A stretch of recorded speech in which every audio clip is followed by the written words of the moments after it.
Yo, what's going on? Y'all, it's your boy Devvon Terrell, and welcome to another Help Me Devvon tutorial. And today, in this Help Me Devvon tutorial, I'll be showing you guys 4 tips that will improve your mixing forever. Some tips and tricks that I've learned along the way that I've really gotten married to, and I use when it comes to my mixes. Now, I'm also going to ask you guys to comment, like, and subscribe. One lucky commenter is going to win a free t-shirt from the myaudionerds.com store with cool t-shirts like this. Control S saves lives. That is a fact. And I'm also going to ask you guys to head on over to helpmedevon.com at any time to get some of our vocal chains, templates, etc. Now, let's get on with the tutorial. So first and foremost, what I'm going to do is I'm going to let you guys get an idea of the song that we'll be listening to today. It's one of my own songs. It's called Hatin'. Let me let you guys listen to a little bit of the song that I'm going to show you these tips for. Listen close. He don't really with you, yeah. He just tryna hit and get in where he fit, but he don't keep it real with you, yeah. Dating a liar, cause only one have you singing like you Mariah, that's me. Cool. So tip number 1 that I'm going to show you is cleaning up your effects. Now, what do I mean when I say cleaning up your effects? Well, there's a reverb on this vocal. There are delays on this vocal. If I just took an aux and sent it to that actual send as far as the effect is concerned, I'm going to get the full blast and full range of sound from 20 hertz to 20 kilohertz. And that's basically filling up my entire mix with a bunch of sound. So what do I mean when I say cleaning up your effects?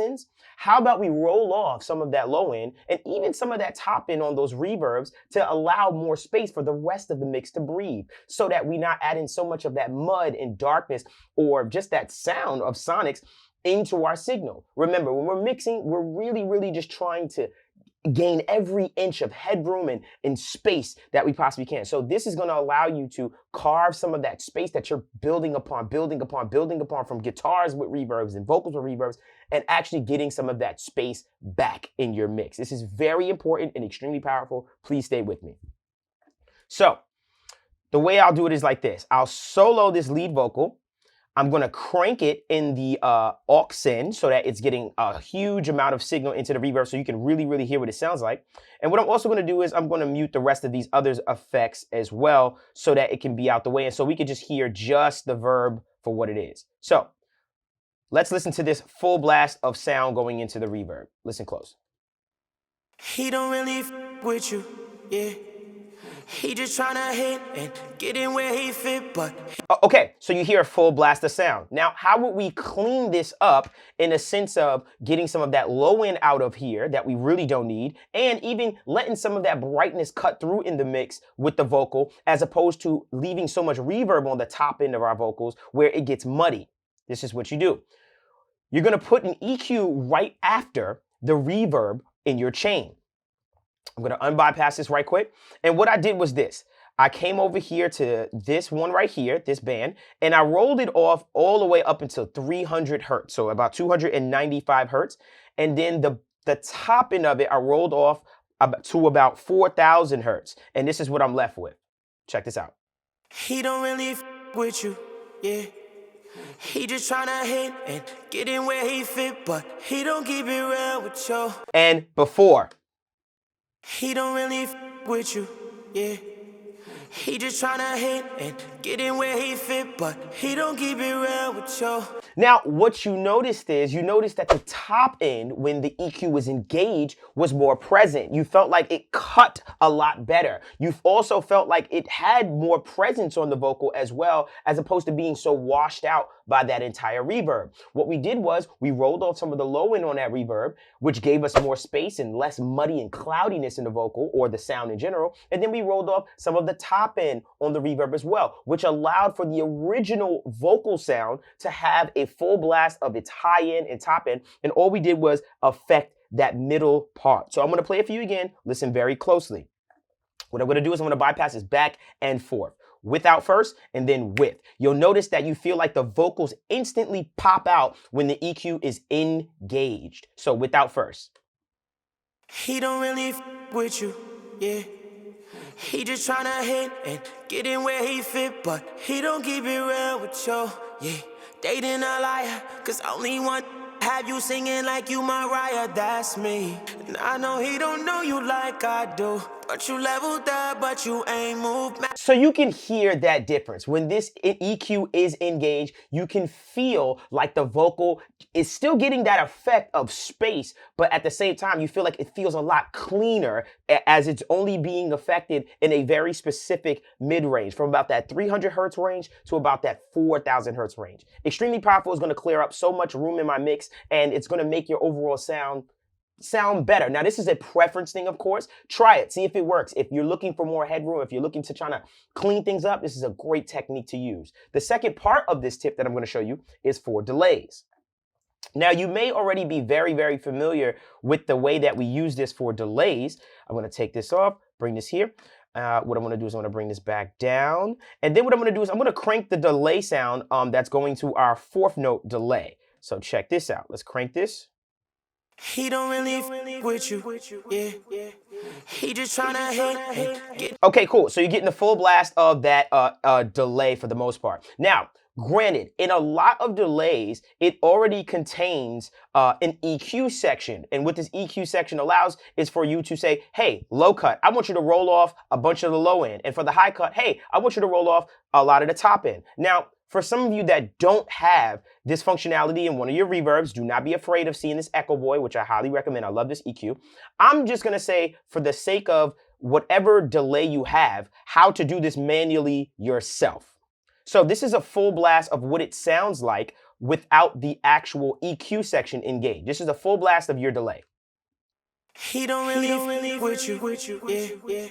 He just tryna hit, get in where he fit, but now, that's a lot of signal. Now, granted, we could turn it down, but at the same time, sonically, the vocal and the reverb the vocal and the delay kind of have like this same space that they're living in. So what we're going to do is I want to make that delay feel like it's kind of further back in the mix, or kind of just has a different sonic texture so that it doesn't interfere as much with the mix. So what I'm going to do is this. I'm going to come over to my EQ, which I put an EQ right after the delay. I also put an S1 imager. It's a story for another day. I put the EQ after my delay. And what I'm going to do is I'm going to put a high cut right here, which is rolling off everything above 1,394 hertz. Check out the sound now. he don't really with you, yeah.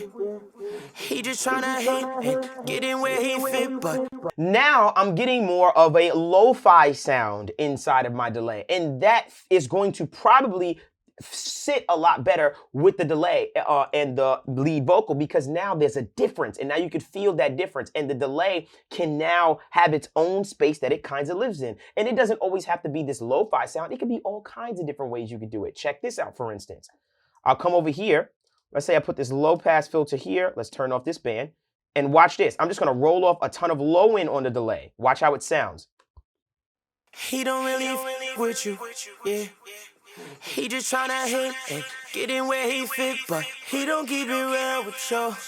So you see what you can do with the delay as far as just kind of quote unquote cleaning up your sends. You can use your sends in a lot of different ways and change the texture of the sound to fit the type of song that you're doing. You can surely send it to those effect sends at full blast and just have the full spectrum of sound from 20 hertz to 20,000 hertz, but you can also be creative and be more purposeful and intentional with how you do your mixes as far as deciding where things belong in your mix. If you want a darker delay, roll off some of that high end on it and it'll feel further back in the mix. If you want it to feel colder, roll off a lot of that low end and it'll feel colder. Use this to your advantage. That's cleaning up your sends.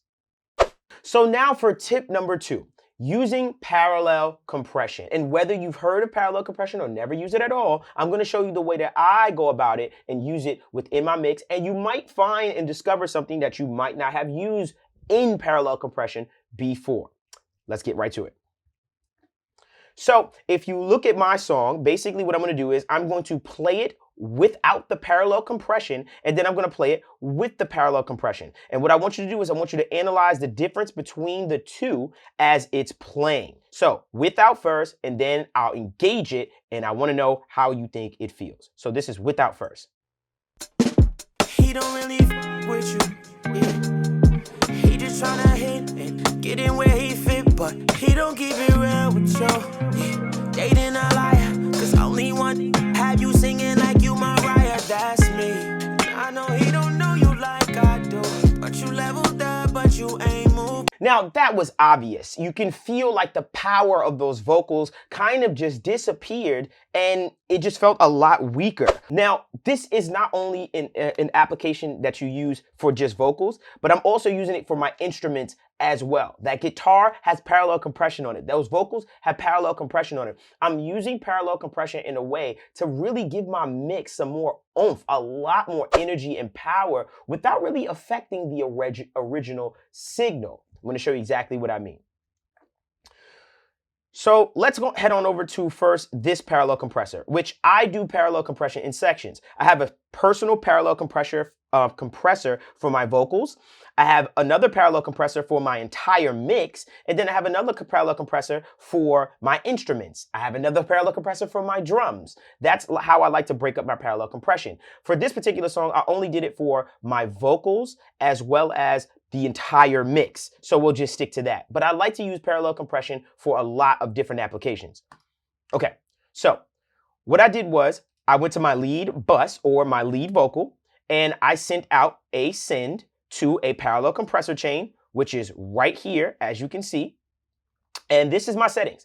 I have an NLS bus just to give me a little bit of analog saturation, emulation, which is not even, it's kissing it. It's not even driven up or any kind of settings on it. It's literally just the plug-in out the gate default. And then my secret weapon is my Dyne 1, which I love so much, and I'm using it in parallel mode. And what I'm doing is I'm smashing this vocal to snot. Check out how this looks on my meters. He don't really with you, yeah. He just tryna hit and get in where he fit. So I'm smashing the vocal that's coming into this send heavily. And what this is gonna do is, this is gonna create this type of ball of audio, this huge brick wall of audio that I then take and blend in with the original sound to give me that parallel compression, oomph and power that I'm looking for. So now that you've seen the settings and now that you've seen that I pumped it into my parallel compressor, which is right here, which you can literally use a 1176 or anything that has like a really hard ratio, and I want you to smash it. I'm talking smash it. Make it like freaking 15 dB of gain reduction, smash it, and then blend it back in with the original. So this is the parallel compressor. I'm gonna turn it all the way down, and I'm gonna show you how I like to blend it. So I'm gonna crank it up until I get the desired sound that I'm looking for. Watch this. He don't really with you, yeah.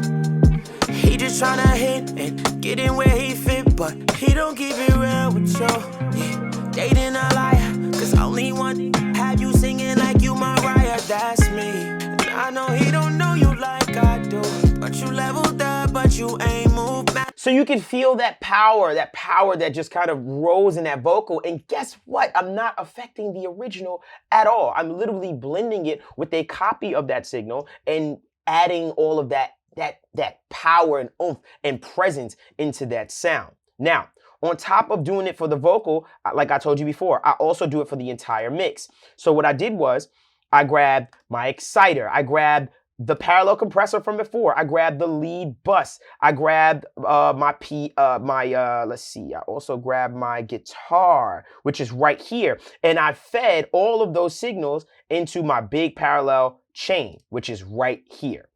And when all of these signals are feeding my big parallel chain, I'm feeding it into an SSL compressor. And if you're looking at my NLS bus, long story short, literally on default, I just use it to kiss it, just to give it a little bit of saturation.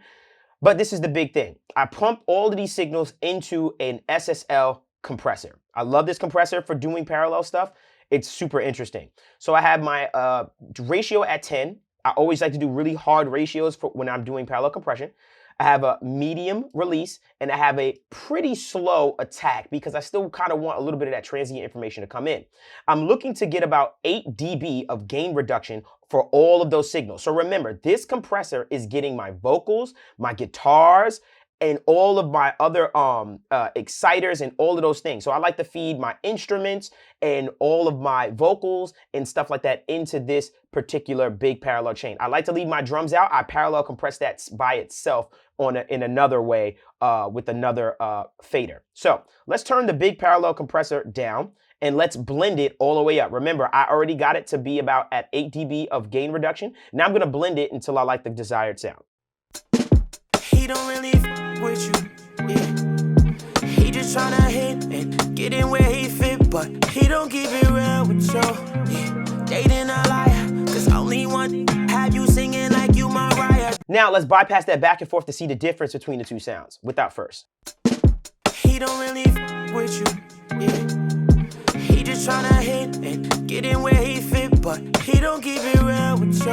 Yeah. Dating a liar, cause only one have you singing like you Mariah. That's me. A mega huge difference. And I like to do this for a bunch of my separate channels, basically 5 different parallel compression chains that I create. One for all of my vocals, one for my instruments, one for my drums, and one for my overall entire mix. So about 4 parallel compression chains that I like to create when I'm doing this. One, like I said, it's just so powerful to use, and it just helps you to not disrupt what you've already created in your mix. I highly recommend this. I promise you can use this, and try this tip out. This is one of my favorite ones. Now, my next tip that I want to show you guys is something that I know in my heart and soul it will be overlooked, and that's reference mixing. What do I mean when I tell you guys reference mixing? What I'm saying is when you're mixing your records, bring in a song that sonically sounds similar to yours, that you enjoy, that you've heard in a car, that you've heard on AirPods, that you've heard in a club, that you've heard before, that you can download from iTunes, the iTunes store. Bring that thing into your song and compare it. Constantly go back and forth to see where your mix stands up against that record that you know and that you love to death. Because basically when you're mixing on your monitors or in another studio, you're really mixing pretty blind. I can play you a song on some mega big speakers, and we've all been there. It was like, yo, my song sounds amazing. Well, does it? Let's play a Michael Jackson record on them. And then you can really get an idea of what a great mix sounds like on this particular system. So reference mixing is one of the best tricks, one of my favorite tips that I can possibly give you for mixing. Let me show you what I mean. So right now I have a song in here. This is a song by The Internet. It's called Special Affair. It's the song that I decided sonically sounded similar to mine. I'm only going to play about 5 seconds of it because obviously YouTube would love to take it down and strike it. So I'm going to play you a little bit of this song, and then I'll play you a little bit of my song so you can get an idea of sonically why I made this decision to choose this one to reference. Check out the Special Affair record. Sit your ass on its throne.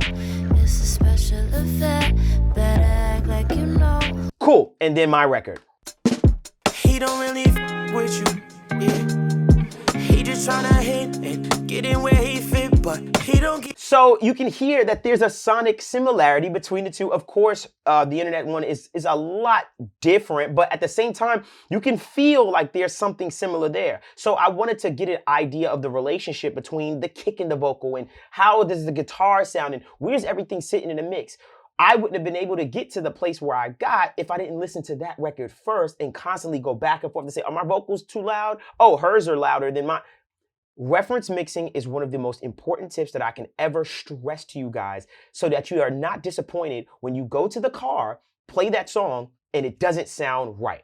If you reference mix and play a commercial record while you're mixing in between your record, I promise you guys, your mixes will exponentially just be better. Why? Because you're avoiding making that mistake of, I have no idea how this really sounds in another environment, but here it goes. Reference mix, please do this.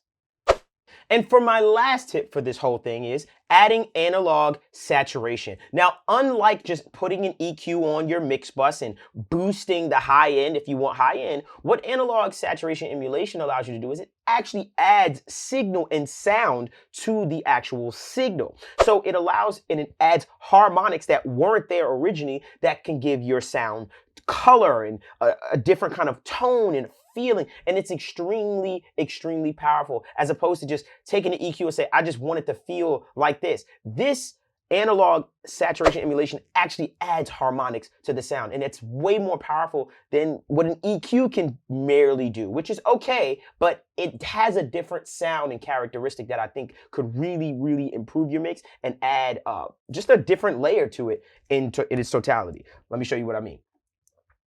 So what I'm going to do is I'm going to bring in one of my favorite analog saturation plugins. I'm going to use 2, but I'm going to use this one first. This is the FabFilter Satin. I love this freaking analog saturation emulation plugin. It's one of my favorites. I'm going to go to a setting that says clean, And I'm gonna turn this to good and linear phase. I'll do a tutorial on basically what that means, but for right now, just know that that's a good rule of thumb to kind of turn it to high quality. Why wouldn't you, right? It's a sampling thing. I'll show you that another day. And what I'm also gonna do is I'm gonna make a split right here. I'm gonna turn it to about 700 hertz. And what I'm gonna do is I'm gonna put another one at about 9,000 hertz. And I'm gonna crank this part right here 2 dB. Now, what I'm gonna do is I'm gonna bypass it back and forth. Check out what this analog saturation emulation does. And this is on my mix bus. Check this out, without first. Feeling you, missing you, wishing that we never fell off. There's no way that you happy, posting on your IG saying that he the one. Now, do you feel that energy shift? It's such a huge difference, and that's what analog saturation does. Let's check that out one more time so you can really get an idea of what that is. Check this out again, without first.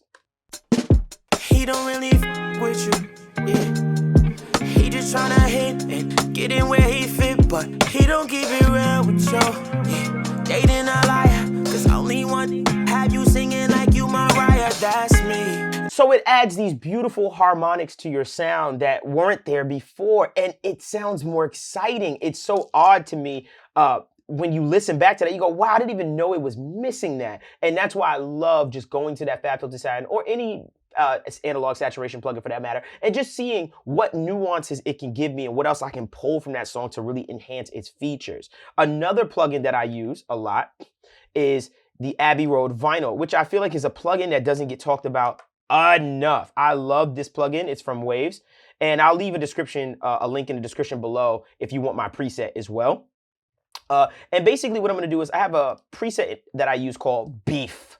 And what it does is it really adds some low-end harmonics. It adds some high-end, some space. It just does an incredible job of adding color to my mix that I really enjoy. So without first, and then I'll bring it in. Listen close. He don't really with you, yeah. He just tryna hit and get in where he fit, but he don't keep it real with you, yeah. Dating a liar, cause only one have you singing like you Mariah, that's me. And I know he don't know you like I do, but you leveled up, but you ain't moved. Matter of fact, you can feel that low mid information feel beefier. You feel like that high end feels like you got some separation. I added analog saturation to this sound. It's emulation, of course, because it's a plugin, but the nuances and harmonics that it added are so powerful, and you just feel it off rip. Now, I'm going to go back to my mix bus. Let's take off both of those analog saturation emulation plugins, and let's see what it sounds like without it. And it'll probably blow your mind and say, wow, how did it go from that to that? So check this out. So without first, and then I'll turn both of the analog saturation emulation plugins on. So without first, let's line them both up so you can see them both for what they are.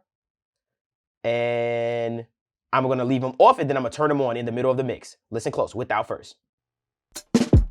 he don't really with you, yeah. He just tryna hit and get in where he fit, but he don't keep it real with you, yeah. Dating a liar, cause only one have you singing like you Mariah, that's me. And I know he don't know you like I do, but you leveled up, but you ain't moved. Matter of fact, I'm better. So much more fun, so much more power, so much more oomph, so much more everything. And this is why at the end of my mixes, as far as the mix bus, I really like to add some saturation to it because it just gives me something that I didn't even know was missing. It just adds a color and tone to it. You could tweak this to your advantage. I'll leave a link in the description to my actual preset and stuff like that that you can use in Abbey Road Vinyl. It is sick. I'll also leave that plugin in the description below. I'll just leave the whole Abbey Road Vinyl down there. So that was my tutorial on 4 tips that I really believe would change your mixing forever as far as improving upon it. Make sure you comment, like, and subscribe. Remember, one lucky commenter